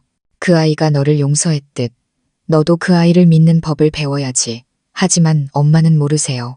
그 불안한 느낌을. 저는 처음으로 아들을 엄하게 쳐다봤습니다. 누구보다 잘 안다. 나는 내 아버지랑 평생을 살았어. 하지만 내가 그 사람을 믿지 않았다면 이 가정은 없었을 거다. 네가 계속 배신당할까봐 두려워하며 살면 너는 결국 통제하는 사람이 될 거야. 그리고 바로 네가 내 아내를 더 멀리 밀어내는 꼴이 될 거다. 민준이는 고개를 숙인 채 침묵했습니다. 그날 저녁 분위기는 어색했습니다. 서연이는 말이 줄었고 민준이는 넋이 나간 사람 같았습니다. 저는 모든 것이 잠시 평온할 뿐 뿌리는 아직 흔들리고 있음을 알았습니다. 며칠 후 어느 날 오후 제가 빨래를 널고 있을 때 방에서 서연이가 통화하는 소리가 들렸습니다. 목소리는 아주 낮았고 거의 속삭이는 수준이었습니다. 네, 선배님 다시 만나서 저도 놀랐어요. 다시는 못 볼 줄 알았는데 저는 그 자리에 굳었습니다. 엿들으려던 건 아니었지만 한마디 한마디가 칼날처럼 제 머릿속을 파고들었습니다. 저는 믿을 수가 없었습니다. 한참 후에야 저는 용기를 내어 방으로 들어갔습니다. 아무렇지 않은 척 물었죠. 아가, 아기 옷 어디 있니? 엄마가 못 찾겠다. 서연이는 깜짝 놀라 돌아봤습니다. 네, 여기요. 엄마. 빨래 바구니에 넣어뒀어요. 저는 서연이의 휴대폰이 아직 켜져 있는 것을 보았습니다. 화면에는 김민혁 선배라는 이름이 떠 있었습니다. 저는 아무 말도 하지 않았지만 그날 저녁 내내 가시방석에 앉은 기분이었습니다. 저는 서연이를 탓하지 않았지만 두려웠습니다. 지난 몇 달간 우리 가족 모두의 노력이 물거품이 될까봐 두려웠습니다. 실수를 저질렀던 제 아들이 가정을 지킬 만큼 강하지 못할까봐 두려웠습니다. 다음 날 아침 서연이가 출근한 후 저는 민준이에게 물었습니다. 너 서연이가 너 만나기 전에 누구랑 사귀었는지 아니? 민준이는 굳었습니다. 네, 대충 들었어요. 무슨 직장 상사였다고. 저는 고개를 끄덕이며 낮은 목소리로 말했습니다. 그 사람이 다시 같은 회사에서 일하게 됐단다. 그리고 어젯밤 엄마가 두 사람의 통화를 들었다. 민준이는 벌떡 일어났고 얼굴이 굳었습니다. 엄마, 뭐라고요? 저는 아들을 천천히 바라보았습니다. 네게 질투하라고 이 말을 하는 게 아니다. 누구나 과거는 있다는 걸 이해시키려고 하는 거야. 서연이는 네가 씻을 수 없는 상처를 줬음에도 너를 용서했다. 이제는 네가 남은 평생을 다해 그 아이가 머물기로 한 결정이 옳았다는 것을 보여줄 차례다. 민준이는 의자에 주저앉았습니다. 울지는 않았지만 눈시울이 붉었습니다. 저는 서연이를 사랑해요. 지금처럼 두려웠던 적이 없어요. 저는 아들의 어깨에 손을 얹었습니다. 그럼 실수를 반복하지 마라. 그때 너는 도망쳤지. 지금 만약 의심이 든다면 통제하는 게 아니라 마주해야 한다. 강하다는 건 사람을 쇠사슬로 묶는 게 아니야. 그 사람이 내 손을 놓지 않고 싶게 만드는 거야. 그날 오후 서연이가 돌아왔을 때 민준이는 아내를 베란다로 불렀습니다. 노을빛 아래서 말했습니다. 당신이 옛날 사람 다시 만난 거 알고 있어. 서연이는 굳었지만 민준이는 화를 내거나 따지지 않고 부드럽게 말했습니다. 두 사람이 무슨 말을 했는지 묻지 않을게. 다만 당신에게 시간이 필요하다면 얼마든지 시간을 줄게. 그리고 당신에게 보여줄게. 내 곁에 있는 것이 어떤 희생도 아니라는 걸. 당신은 그냥 당신 자신으로 있으면 돼. 내가 그걸 지켜줄게. 서연이는 고개를 돌렸습니다. 눈가가 붉었습니다. 저는 문 뒤에서 그들을 바라보며 마음이 내려앉으면서도 조여왔습니다. 어미의 마음이란 항상 이런 것일까요? 자식이 행복을 지킬 만큼 강해지기를 바라면서도 혹시라도 무너지는 날이면 누가 그 아이를 잡아줄까 걱정하는 마음. 삶이 폭풍우 뒤에 서서히 회복되고 있다고 생각했을 때 어느 날 정오의 햇살 아래 손주를 재우고 있는데 서연이가 갑자기 반차를 내고 일찍 집에 돌아왔습니다. 그날 아이의 얼굴은 평소와 달랐습니다. 피곤하거나 멍한 표정이 아니라 이상하게도 아주 차분했습니다. 하지만 바로 그 차분함이 저를 불안하게 만들었습니다. 제가 부엌에서 죽을 끓이고 있을 때 서연이는 식탁에 앉아 천천히 물을 따랐습니다. 눈은 먼 곳을 보고 있었죠. 어머니, 저 부산지사로 발령 제안을 받았어요. 저는 그 자리에 굳었습니다. 손에 들고 있던 숟가락이 바닥에 떨어지며 아주 작지만 마음속에서는 요란하게 울리는 소리를 냈습니다. 부산이라니. 서연이는 옅게 웃었습니다. 하지만 눈에는 빛이 없었습니다. 새로운 상사분이? 아니요. 옛날 사람이요. 민혁 선배. 그 사람이 이번에 부산지사장으로 발령받았어요. 오늘 팀에서 실력 있는 2명을 데려갈 건데 저를 추천했다고 하더라고요. 저는 마른 침을 삼켰습니다. 마음이 조여왔습니다. 그래서 어떻게 할 거니? 아직 대답 안 했어요. 사흘 안에 생각해보라고 하셨어요. 서연이는 저를 올려다보았습니다. 하지만 사실 회의실을 나온 순간부터 계속 생각하고 있었어요. 마치 인생이 또다시 저를 갈림길에 세워놓은 것 같아요. 저는 자리에 앉아 부드럽게 말했습니다. 아직 그 사람을 사랑하니? 서연이는 움찔했습니다. 아니요, 믿으실지 모르겠지만 더 이상 감정은 없어요. 다만 그 사람 앞에 서니 옛날의 제 모습이 떠올랐어요. 독립적이고 자신감 넘치고 상처받아 본 적 없고 병실 바닥에 앉아 아이처럼 울어본 적 없던 그 시절의 저요. 저는 아이의 손을 잡고 가볍게 쥐었습니다. 하지만 너는 더 이상 옛날의 그 아이가 아니잖니. 너는 이제 엄마고 아내야. 너의 강인함은 이제 미련 없이 떠나는 데 있는 게 아니라 무엇이 머물 가치가 있는지를 아는 데 있는 거야. 서연이는 침묵했습니다. 저녁에 민준이가 돌아왔을 때 저는 아무 말도 하지 않았습니다. 서연이가 먼저 입을 열게 두었습니다. 여보, 나 부산으로 3개월간 출장 제안을 받았어요. 아직 수락한 건 아니지만 당신한테 한 가지 묻고 싶어요. 민준이는 멈칫했습니다. 셔츠 단추를 풀던 손도 느려졌습니다. 눈에는 걱정이 가득했습니다. 물어봐. 내가 가면 날 믿을 수 있어요? 민준이는 서연이를 아주 오랫동안 바라보다가 작게 고개를 끄덕였습니다. 믿어. 서연이는 웃었습니다. 눈에는 눈물이 고였습니다. 고마워요. 저는 밖에서 그들의 대화를 들으며 가슴이 조여왔습니다. 민준이가 산산조각 냈던 그 믿음이라는 것을 이제는 스스로 한 조각 한 조각 다시 쌓아 올려야 했습니다. 그날 밤 아기가 잠들었을 때 저는 서연이와 베란다에 앉아 있었습니다. 시원한 바람이 불었고 다른 아파트에서 새어나오는 노란 불빛이 꿈처럼 아른거렸습니다. 너 그거 아니? 옛날에 나한테도 멀리 떠날 기회가 있었단다. 군청에서 여성회 간부로 일해보지 않겠냐고 했었지. 하지만 그때 나는 남기로 했어. 내 아버지가 교통사고로 다리가 부러져서 몇 달을 병원에 누워 있었거든. 후회하지는 않아. 하지만 희생이 항상 옳은 건 아니라는 것도 알아. 내가 희생한 사람이 그럴 만한 가치가 없는 사람이었다면 말이야. 서연이는 놀란 듯 저를 쳐다봤습니다. 아마 제 인생 이야기를 듣는 것은 처음이었을 겁니다. 저는 말을 이었습니다. 그래서 나는 내게 가라거나 머물라고 말하지 않을 거야. 다만 내 스스로에게 물어보길 바란다. 지금 내 곁에 있는 사람이 네가 머물 만한 가치가 있는 사람인지, 만약 그렇다면 너는 손해보는 게 아닐 거야. 하지만 그렇지 않다면 떠나거라. 도망치기 위해서가 아니라 네가 더 나은 대우를 받을 자격이 있기 때문에. 서연이는 눈물을 글썽였습니다. 어머니, 만약 어머니가 안 계셨다면 저는 벌써 무너졌을 거예요. 저는 아이를 품에 안았습니다. 앞으로의 며칠이 매우 힘들 거라는 걸 알았지만 저는 아이가 옳은 선택을 하리라 믿었습니다. 그것이 머무는 것이든 떠나는 것이든. 이틀 후 서연이는 회사에 갔고 저는 집에서 초조하게 기다렸습니다.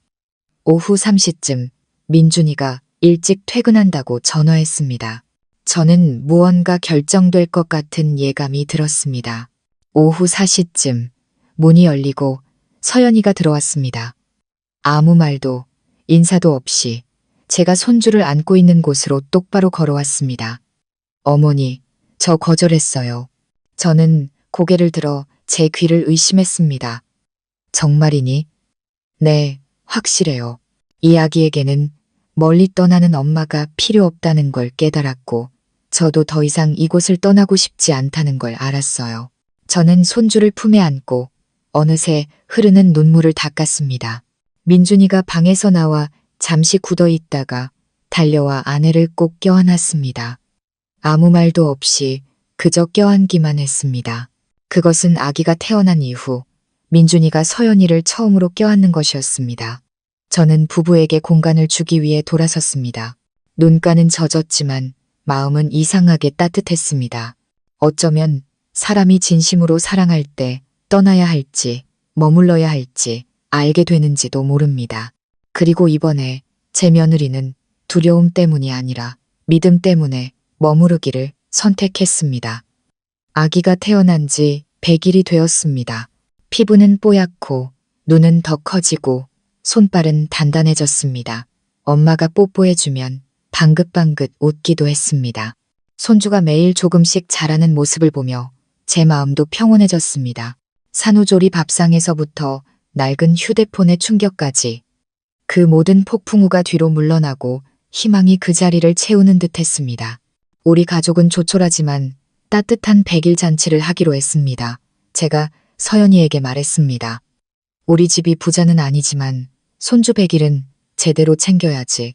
가까운 사람들만 불러서 작은 밥상 차리자. 하늘에 감사하고 양가 어른들께도 감사하는 의미에서 서연이는 환한 얼굴로 고개를 끄덕였습니다. 민준이는 신이 나서 시장에 가서 닭을 사고 과일을 사고 초대 손님 명단을 작성했습니다. 아들은 정말 많이 변했습니다. 저는 아들의 모든 행동에서 그것을 느낄 수 있었습니다. 더 이상 예전의 무심한 남자가 아니었습니다. 잔칫날 정오, 모든 준비가 끝났습니다. 음식은 푸짐했고 손님들이 하나둘 도착했습니다. 서연이의 어머니인 사부인도 오셨습니다. 여전히 까다로워 보이셨지만 이번에는 사위를 보는 눈빛이 한결 부드러워졌습니다. 저는 서연이가 더 많이 웃는 것을 보았습니다. 눈에는 더 이상 불안의 그림자가 없었습니다. 제가 음식을 차리느라 분주할 때 현관문이 열렸습니다. 한 여자가 들어왔습니다. 저는 잠시 굳었습니다. 그녀는 오피스룩 차림에 키가 크고 이목구비가 뚜렷했습니다. 붉은 립스틱을 바른 눈빛은 방안을 한번 훑더니 서연이에게서 멈췄습니다. 유진이었습니다. 저는 바로 알아봤습니다. 단 한 번 봤을 뿐이지만 제 아들의 낡은 휴대폰 속 숨겨진 메시지의 주인공이었던 그 여자를 잊을 수 없었습니다. 제 착한 며느리를 벼랑 끝으로 몰 뻔했던 바로 그 여자. 방 안의 모든 소리가 멎었습니다. 부엌에서 나오던 민준이는 유진이를 보고 얼굴이 하얗게 질렸습니다. 서연이도 그 자리에 얼어붙었습니다. 모두가 당황했습니다. 침묵을 깬 것은 저였습니다. 누구시죠? 유진이는 태연하게 상 앞으로 다가왔습니다. 안녕하세요. 저 민준 오빠 옛날 친구예요. 오늘 100일 잔치 한다고 해서 축하해 주러 왔어요. 저는 그녀의 눈을 피하지 않고 똑바로 쳐다봤습니다. 저희는 부른 적 없습니다. 지난 일은 지난 일이니 알아서 돌아가 주셨으면 좋겠네요. 유진이는 옅게 웃었습니다. 저는 그저 축하하러 온 것뿐이에요. 다른 뜻은 없어요. 저는 상 앞을 막아섰습니다. 빙빙 돌려 말할 필요 없습니다. 저희 가족을 존중한다면 돌아가 주세요. 오늘은 기쁜 날입니다. 외부 사람 때문에 아기 엄마가 또다시 마음 상하는 일은 없었으면 합니다. 유진이는 잠시 굳더니 돌처럼 굳어있는 민준이를 훑어보았습니다. 오빠가 이렇게 빨리 변할 줄은 몰랐네. 그때 서연이가 입을 열었습니다. 목소리는 차분했지만 얼음장처럼 차가웠습니다. 사람은 자기가 얼마나 큰 잘못을 저질렀는지 깨달았을 때 빨리 변하곤 하죠. 와줘서 고마워요. 하지만 오늘은 제 아들의 날이에요. 행복 외에 다른 어떤 이야기도 하고 싶지 않네요. 유진이는 무언가 대꾸하려 했지만 사방에서 쏟아지는 시선을 느꼈는지 결국 입꼬리를 올리며 말했습니다. 알았어요. 아기 축하해요. 이만 가볼게요. 그녀는 돌아서서 또각거리는 구두 소리를 내며 나갔습니다. 문이 닫히고 잠시 아무도 말하지 않았습니다. 저는 안도의 한숨을 쉬며 서연이를 보았습니다. 아이의 입술은 미세하게 떨리고 있었지만 고개를 꼿꼿이 세우고 있었습니다. 무너지지도 도망치지도 않았습니다. 저는 처음으로 제 며느리가 자신의 두 발과 강한 자존심으로 일어서는 것을 보았습니다. 저는 민준이를 돌아보며 엄하게 물었습니다. 이게 어떻게 된 일이니? 민준이는 고개를 숙였습니다. 제가 부른 거 아니에요. 어떻게 알고 왔는지 모르겠어요. 서연이가 천천히 말했습니다. 누가 불렀는지는 중요하지 않아요. 중요한 건 당신이 침묵했다는 거예요. 만약 저랑 어머니가 나서지 않았다면 귀한 손님처럼 앉혀서 차라도 대접할 생각이었나요? 민준이는 말을 잃었습니다. 저는 서연이에게 다가가 어깨에 손을 얹었습니다. 그런 일을 겪게 해서 미안하다. 하지만 얘야, 오늘 너는 정말 용감했어. 엄마는 네가 자랑스럽다. 서연이는 미소 지었습니다. 눈가가 붉었습니다. 어머니가 사과하실 필요 없어요. 어머니가 여기 계시다는 것만으로도 저는 아무것도 두렵지 않아요. 잔치가 끝나고 손님들이 모두 돌아간 후 저는 베란다에 앉아 있었습니다. 하늘은 흐렸고 비는 오지 않았지만 어두웠습니다. 민준이가 물 한 잔을 들고 와 제 옆에 앉았습니다. 엄마, 제가 잘못했어요. 그 사람이 올 줄은 정말 몰랐어요. 저는 아들을 보지 않고 천천히 말했습니다. 인생이란 게 항상 과거의 문을 닫을 수 있는 건 아니야. 중요한 건 미래를 함께할 사람을 선택하는 거지. 내 마음에 아직 옛사람이 맴돈다면 현재의 사람을 지킬 생각은 꿈도 꾸지 마라. 민준이는 고개를 끄덕였습니다. 눈가가 붉었습니다. 다시는 서연이가 상처받는 일 없게 할게요. 약속해요. 저는 아들을 돌아보았습니다.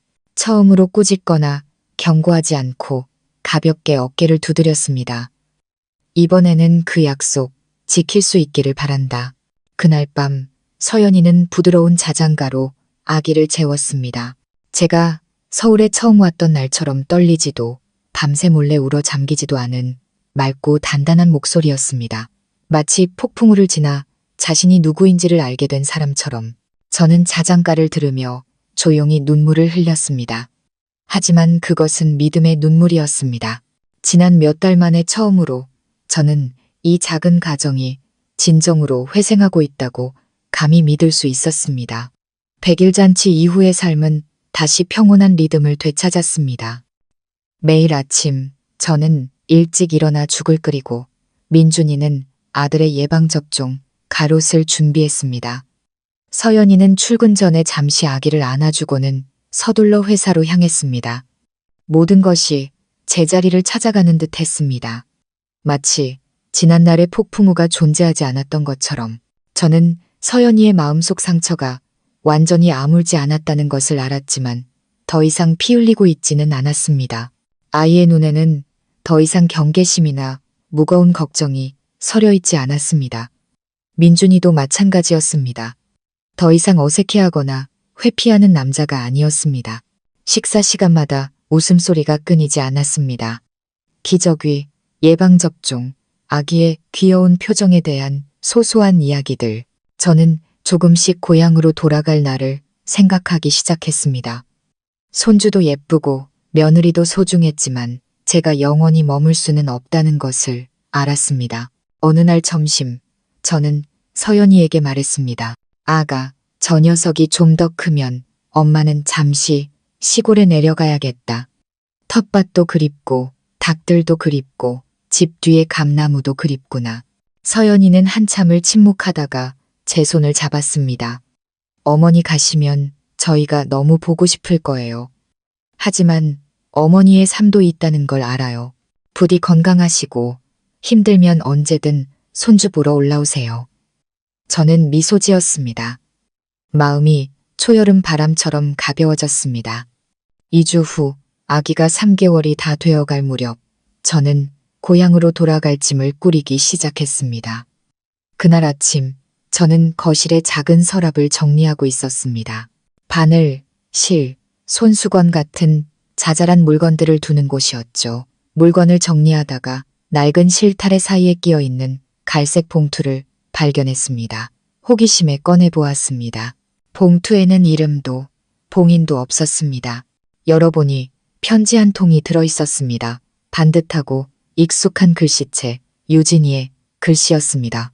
저는 의자에 주저앉았습니다. 심장이 세차게 뛰었습니다. 왜 이 편지가 여기에?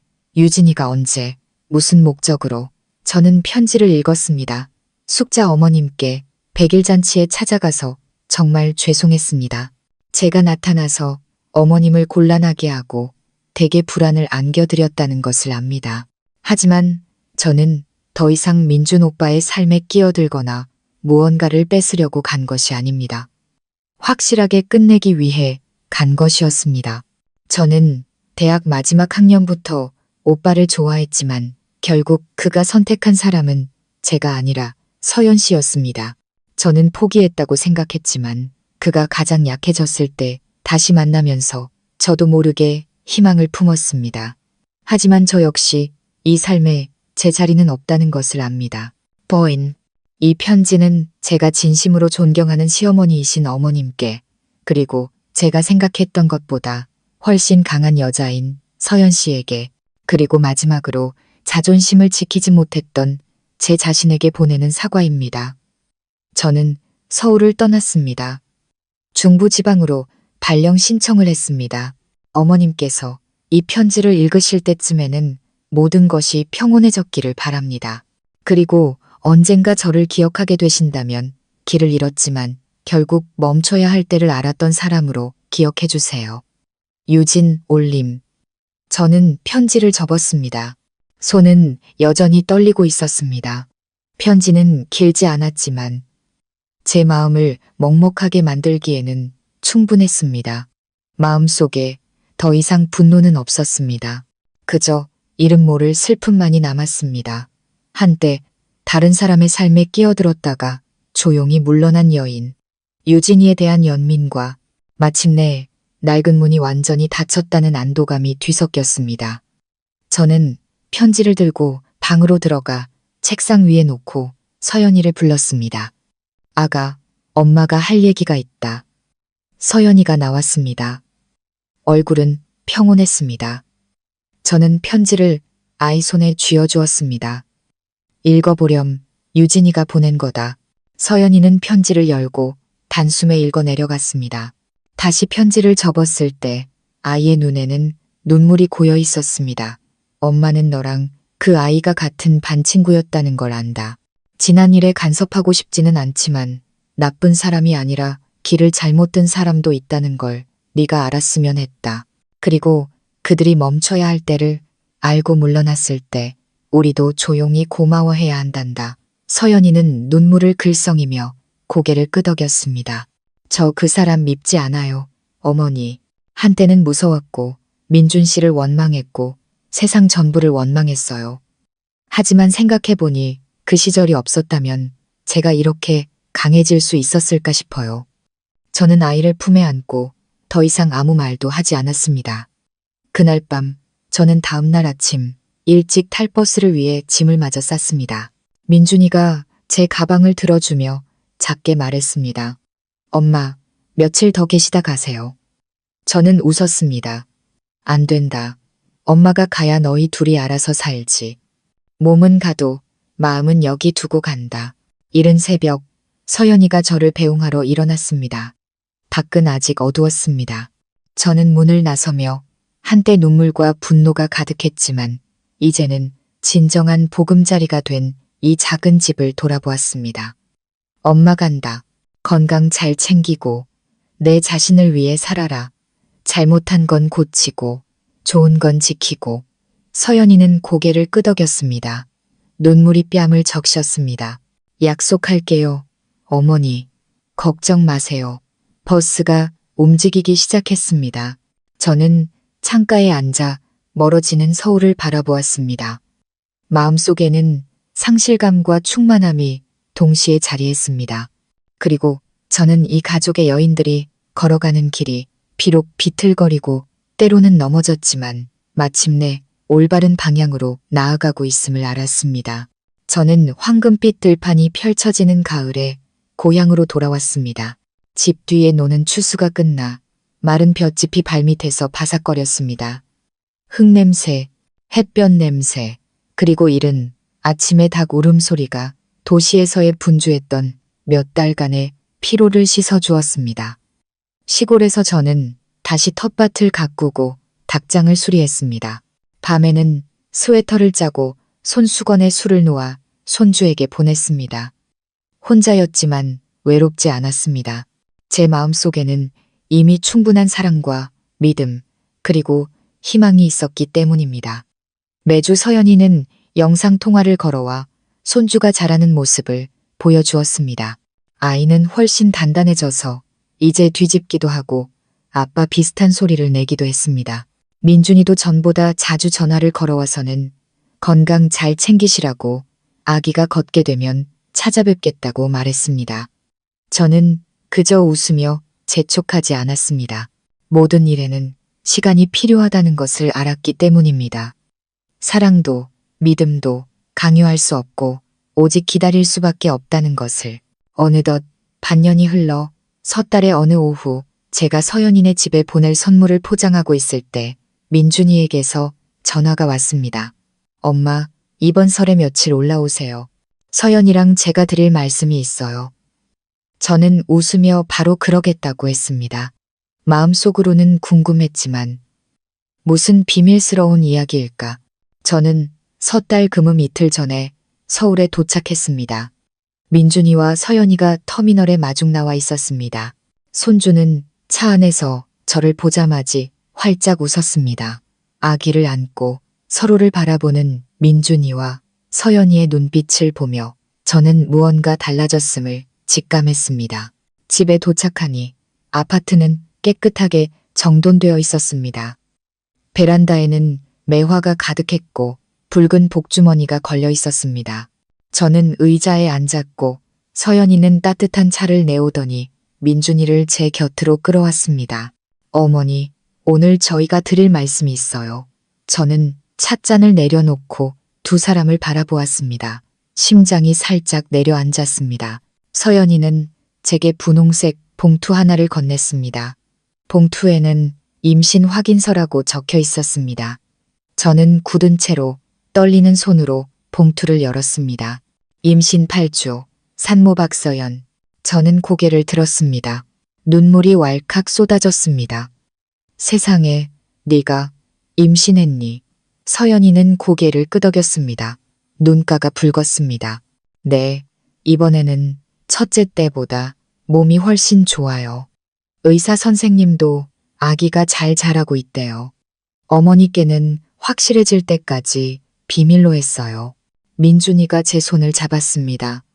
엄마, 제가 한 번은 잘못했지만 이번에는 절대 아내를 혼자 두지 않을 거예요. 어머니께서 정말로 마음 놓으실 수 있도록 할게요. 저는 울음을 터뜨렸습니다. 이 집에 처음 발을 들였을 때의 억울함의 눈물이 아니었습니다. 삶은 계란과 멀건 묵국뿐이었던 산후조리 밥상을 봤을 때의 아픔도 아니었습니다. 기쁨의 눈물, 회생의 눈물, 수천 개의 균열 뒤에 다시 붙여진 행복의 눈물이었습니다. 서연이가 제 옆에 앉아 뒤에서 저를 안았습니다.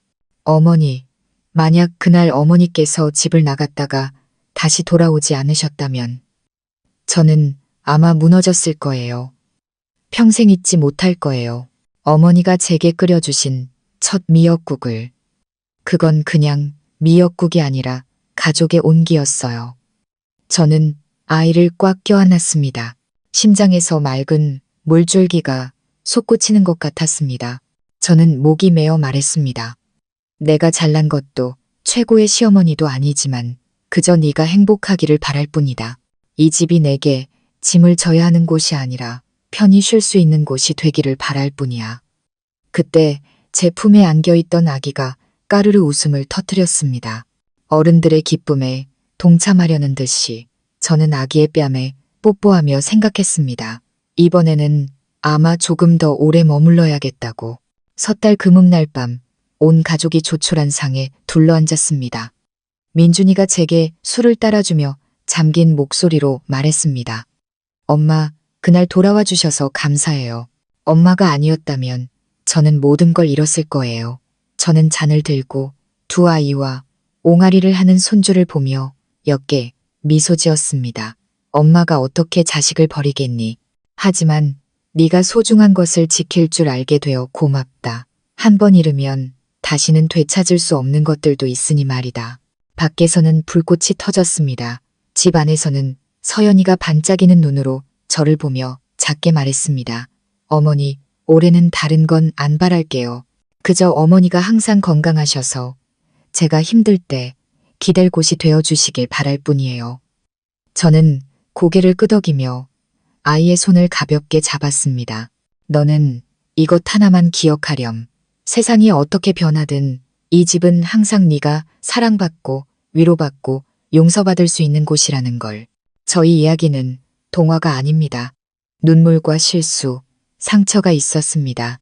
하지만 바로 그렇기 때문에 이 이야기는 심장의 모든 박동과 넘어졌던 모든 순간과 함께 일어섰던 그 순간까지 모두 진짜입니다.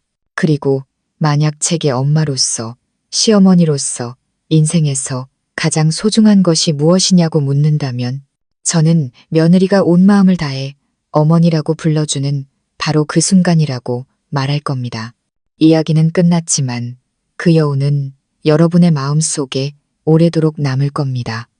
단출했던 산후조리 밥상에서 시작해 붕괴 직전의 가정이 치유되는 여정까지, 시어머니가 감시자가 아닐 때, 며느리가 더 이상 주눅들지 않을 때, 그리고 남편이 잘못을 인정하고 바로잡을 줄 알 때 비로소 가정은 다시 살아납니다. 만약 여러분이 비슷한 상황에 처해 있다면 사랑이 있는 한 희망은 있다는 것을 믿으세요. 오늘 이야기가 마음에 드셨다면 좋아요와 구독을 눌러주시고 알림 설정을 통해 저희 가족 이야기 채널의 감동적이고 깊이 있는 이야기들을 놓치지 마세요. 시청해주셔서 감사합니다.